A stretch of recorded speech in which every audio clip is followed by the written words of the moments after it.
BJD सभ्य संग्रह कर्मशाला ब्रह्मपुर स्थानीय उक्तला आश्रम रोड रे थिबा गंजाम कला परिषद रे बीजेडी सभ्य संग्रह कर्मशाला आज 4टी जिला को नहीं अनुष्ठित होइथिला। विजु जनता दलर सुप्रीम और सभापति श्री नवीन पट्टनायक निर्देश क्रमे अनुष्ठित होइथिला।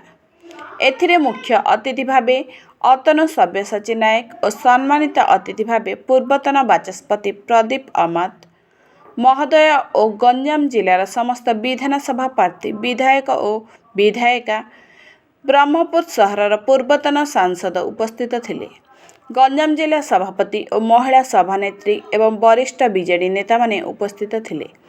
युव सभापति छात्र सभापति और गंजाम जिला ब्रह्मपुर पूर्वतन विधायक श्री विक्रम कुमार पंडा नेतृत्व में आज ब्रह्मपुर गंजाम कला परिषद प्रांगण में विराट सभा अनुष्ठित होइतिला।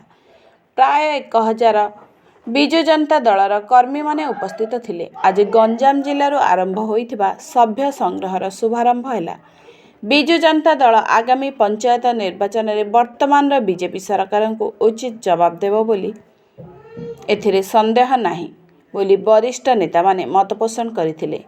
वर्तमान सरकार रे जो अहेतुक दरदाम बढ़ी चली साधारण लोक माने बंचिबा कष्टसाध्य हो गलान। तेणु आगामी दिन में मान्यवर विरोधी दल नेता नवीन बाबू पुणी मुख्यमंत्री हेबे एथिरे संदेह नाही बोली बीजेडी कर्मी माने कहिथिले। बर्तमान आम निजको आम हारिजु आम केबे भाबुना मु तो केबे भाबु नै काई आम विभिन्न जगह माने जनसंपर्क पदयात्रा होउची आम एते मात्रा गळे होउतंती ये होची मान्यवर पूर्वतन मुख्यमंत्री भल पाइबा आम दलर श्रृंखला से मुझे निवेदन करी आपण समस्त को